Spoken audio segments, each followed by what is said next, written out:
Dorm dudes discuss, let's talk some sports.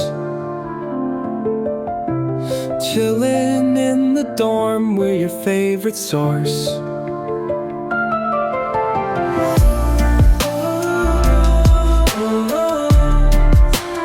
Yeah. What's going on, What's guys? up, guys? Welcome back to another video. Dorm Dudes Discuss. Dorm dudes discuss. Let's talk some sports. Chillin' in the dorm, we're your favorite source.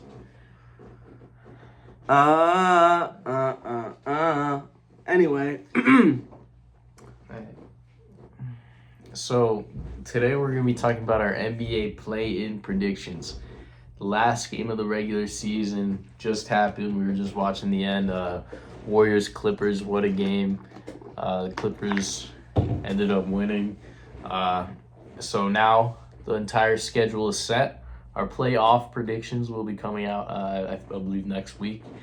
And our play-in predictions. I'm excited for this one. Finally talking about playoff basketball. You know? yeah, very exciting. We had a great March Madness this year, men's and women's. Congrats to UConn women's basketball. I enjoyed seeing Walter Clayton Jr. Break out a little bit for Florida. He was my personal player of the tournament. And for women, I'm going to go with Sarah Strong as my player of the tournament. What about you? Sure. Yeah, I would say the same thing. Yeah. And speaking of that, we are going to be coming out with our mock drafts, so look for that in the future. WNBA mock draft. Yeah, that will be done by our women's sports experts, Maya and Alexa. So Yeah. um, And honorable mention, obviously, AZ Fudd, Paige Beckers. yeah, we're gonna Whole miss, team. We're gonna miss Paige. We're going to miss you, Paige. We're going to miss you, Caitlin Chen, but we're going to be great as usual. Anyway, Let's get into these predictions. yeah, let's start with the West. Okay. All right. So in the West, Let's start with the 9-10. yeah, games. 9-10 seed. 9 and 10 seeds are the Kings and the Mavericks. The Mavericks finished at 39 and 43. Kings finished 40 and 42, so neither team over 500. Of course, both teams made some huge trades this year. Kings letting go of De'Aaron Fox to the Spurs, and they got back Zach LaVine from the Bulls. And the Mavericks, of course, probably one of the biggest trades in sports history, really. I mean, you think about, I don't know what to even compare that to. It's bad. It's probably the worst trade ever. Probably the worst, definitely one of the most historic, just biggest ever. Of course, Luka Doncic to the Lakers, and they got back Anthony Davis, who has been dealing with a lot of injuries still. But my prediction is, also I just want to mention, this is a Mavericks team that obviously completely different team now, but they were in the finals last year, and they're a 10 seed now. That's surprising. Obviously, they did have Luka for part of the season. Kyrie Irving is hurt. They dealt with a ton of injuries this year. I mean, they are probably the most injured team. What do you think? Yeah, probably the most injured team, like you said. But I still think they have a good team, even with the Luka trade and everything. Not a great team anymore like they had before, but I'm just going to start us off with the prediction in this one. I'm going with the Mavericks over the Kings. Wow. I think they just have a lot of depth. Still, they'll be able to beat the Kings. I don't think the Kings are in a great place right now, to be honest. AD, he's not the healthiest, but he has the potential to have a great game here. I'm just going to go with the Mavericks. That's kind of surprising for me, just considering Kyrie Irving is out. AD, you don't really know what you're gonna get from him nowadays. A lot of really poor shooting games. And the Kings are fully healthy. Obviously, we don't know what this Kings core can really do. in the playoffs. Obviously, not a 500 plus team this year, but I think healthy Zach LaVine, healthy DeMar DeRozan, and Sabonis. I think I'm gonna go with the Kings.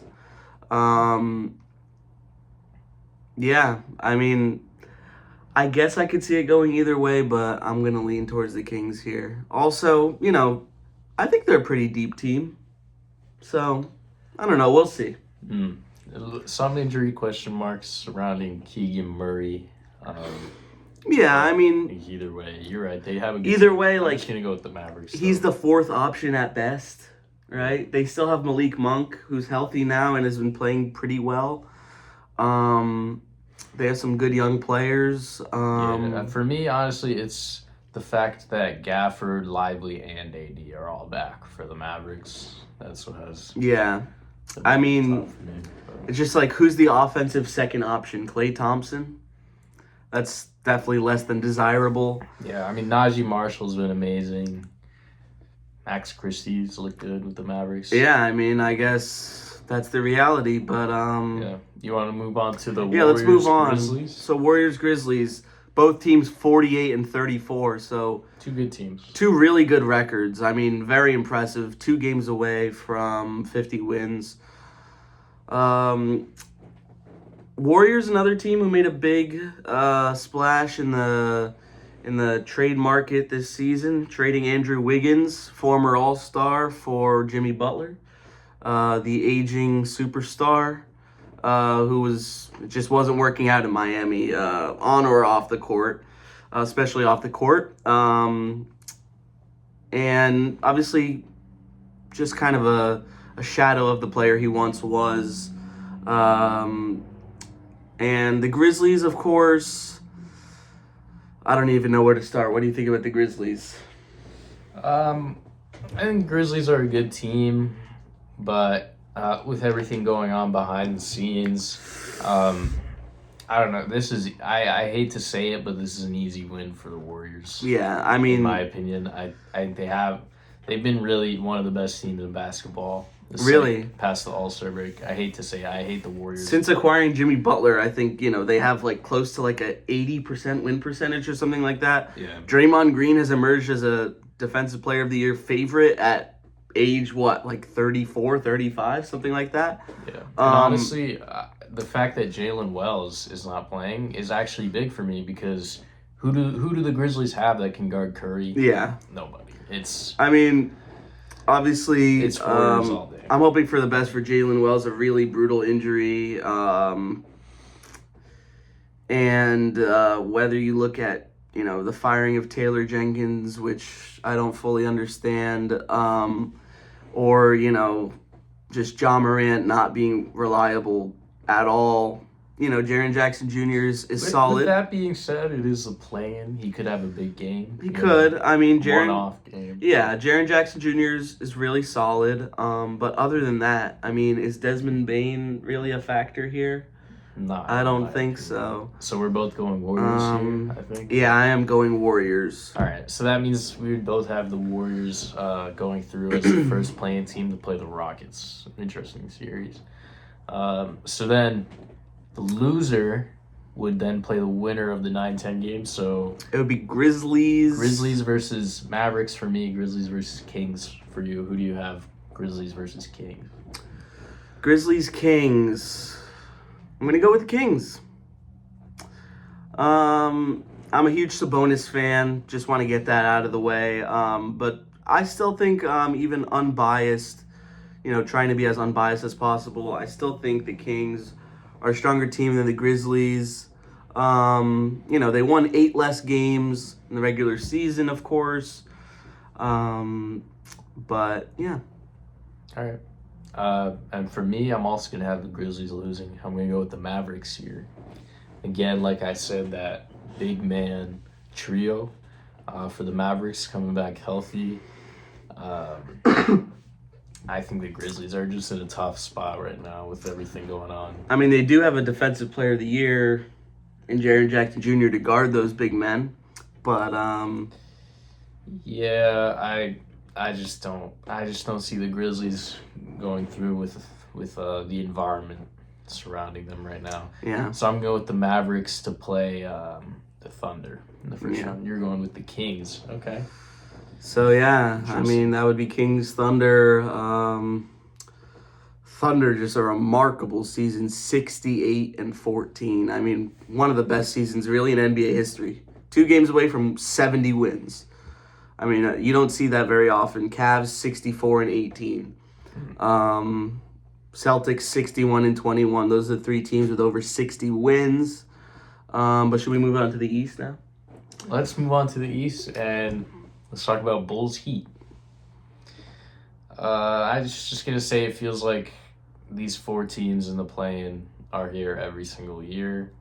It's getting a little boring at this point, and I honestly couldn't care less who wins this game. But I'm gonna go with the Bulls. Yeah, I'm going with the Bulls too. I just think they've been better than the Heat recently. I think Josh the Heat Giddey- aren't very good. Yeah, Josh Giddey's looking good. Kobe White's had some big games. Yeah. I'll go with the Bulls. Just want to mention 10 seed Heat, 37-45, 9 seed Bulls, 39-43. So same as the West, neither team over 500. I mean, there's a lot of different opinions, going around about if fans want to see or if it makes sense to have sub 500 teams in the postseason. Not in the playoffs, but the play-in, which is still a postseason game. But yeah, I'm going with the Bulls too. I think, honestly, I think they're a strong team. I think the Levine trade was interesting. An interesting return for them. Kind of more role players, so to speak, in the return. But Josh Giddey has stepped up. And they have some good pieces there. And for the Heat, I think Bam Adebayo just really had a subpar season. Tyler Hero had a great season. But he's an offensive guard who's not really going to do much else and really give you scoring. So yeah, I'm going with the Bulls. So moving on to the 7-8 matchup, we have the 8 seed Hawks who were 40-42, and the 7 seed Magic who were 41-41. So perfectly even. Magic dealt with a lot of injuries this year too. Obviously, losing Paolo for an extended stretch. What do you have to say about the Magic and the Hawks? What do you think? I think these are 2 good teams, honestly. I do think the Magic have the advantage for sure, but it's not anything crazy. Like, obviously, Magic getting back healthy with Wagner and Banchero, that was huge. They still don't have Jalen Suggs back, but yeah, I just think it's a great defensive team. They're gonna stifle any production from Trae Young. I think they're going to win this game. Banchero probably dropping somewhere around 40 points. Yeah. We saw it last year in the playoffs. He's clutch. He is a good playoff performer. So I'm going to go with the Magic here to face the Celtics. That would be an interesting matchup. It is exciting that Paolo looks like, he's a really good he's really good under pressure in his young career. But I'm in agreement with the Magic. However, I do think it could go either way. I mean, really, any of these games, they're one-off games, so they could go either way. But I think specifically this one, if I had to pick, I would say is kind of, hanging in the balance the most. Trae Young has been a clutch player his whole career. Especially, I mean, we've seen against the Knicks in the playoffs. Hasn't really gotten deep into the playoffs in his career, but, he's been good too. And, they have a strong team. I mean, they traded DeAndre Hunter for, Niang and who else was it? Terrence Mann. Like, they got a few pieces at the deadline, changed the team up a little bit. Clint Capella is as solid as it gets for a center. You have Okongwu, you have some other good pieces there. I mean, if they had Jalen Johnson, maybe I'd be picking the Hawks here. Yeah. Before he went down, he was having honestly close to an all-star season. It's true. Maybe not quite there, but really, really good season. But the Magic, I think, are super solid. They're really deep, and they have good young talent. Anthony Black started to look good this year. Goga looks good at the 5. Honestly, I just think we've seen this year Trae Young struggles with efficiency when he's guarding. When he's going up against good perimeter defenders, which the Magic have tons of those, like KCP, Anthony Black, all these players. I think if he struggles, they don't have a chance. So yeah. Going with the Magic. Yeah, I don't see a clear second option on the Hawks, and the Magic have a great scoring duo in Paolo and Franz. I'm going Magic too. So we're in agreement that it would leave us with a Bulls-Hawks matchup, correct? And honestly, I think this is the toughest to call out of any of these matchups. Bulls, yeah. These are both just mediocre teams, pretty much. Similar rosters. I know who I'm gonna go with in the end. I actually want you to guess who I'm gonna take here. I would say that you would take the Hawks. Yeah, I am gonna go with the Hawks. I just think Dyson Daniels. I forgot to mention him. Wow, he's a fantastic defender. And you look at the best scoring threats on the Bulls, it's probably Giddey and White. Guards that are going to get defended. Forgot to mention White, too. Yeah, they're going to get defended by Dyson Daniels. He's a fantastic defender. I think they also have the advantage, the Hawks, in terms of big men. So I'm going with the Hawks here, but I think it'll be a good game. Yeah, I mean, I think I'm going to go with the Bulls, though. Just, for what I said before about the team, I did forget to mention both Kobe White and Dyson Daniels. I'm a huge fan of Dyson Daniels now. Before this season, I wasn't, honestly. I really kind of didn't like his game. Not a lot of people were. But it's looking like a really great trade by the Hawks. And for the Bulls, Kobe White continues to just improve pretty much every season. He's really an offensive threat when he's shooting it efficiently, which he shoots fairly efficiently, for a young guard who, he's a good perimeter shooter, but I'd like to see him, use his other skills a little more, driving in, making plays. But yeah, I'm going to go with the Bulls. I just don't think the Hawks are quite strong enough. I don't really see a core for their team beyond Trae Young. I think the Bulls are a little more cohesive. Obviously, both teams with some changes in their rosters at the deadline. So neither team has a ton of experience playing with each other. But from what I've seen in half a season or so, I think the Bulls are just a better squad. Okay. So I think that would leave us with the Bulls playing the Cavs for you and the Hawks playing the Cavs for me. And let's be honest, neither of those teams stand a chance. No, I mean, we have two extremely strong 1 seeds this year in the NBA. Cavs in the East, Thunder in the West. And we'll talk about both of those teams in addition to the other locked-in playoff teams in our playoff prediction video. But until then, make sure you watch our MLB season predictions. I apologize for a late release of that video, but there's 162 games in the MLB season, and, we're only about, for the Yankees, just played their 15th game at the time we're recording this video, so, it's still very early on. Hopefully you enjoy our predictions, and we're excited to keep making content. Yeah, There's a lot also, going on. So shout out to our co-producer Maya Kunshaft. You know, we wouldn't be here making videos if not for her. of course she made our Pushing us. fantastic theme song. Yeah. That you heard us singing a little bit in the intro. But It's really great. before this video gets too long, I'm gonna end it here and see you guys soon. Yeah. Thank you so much. Thank you.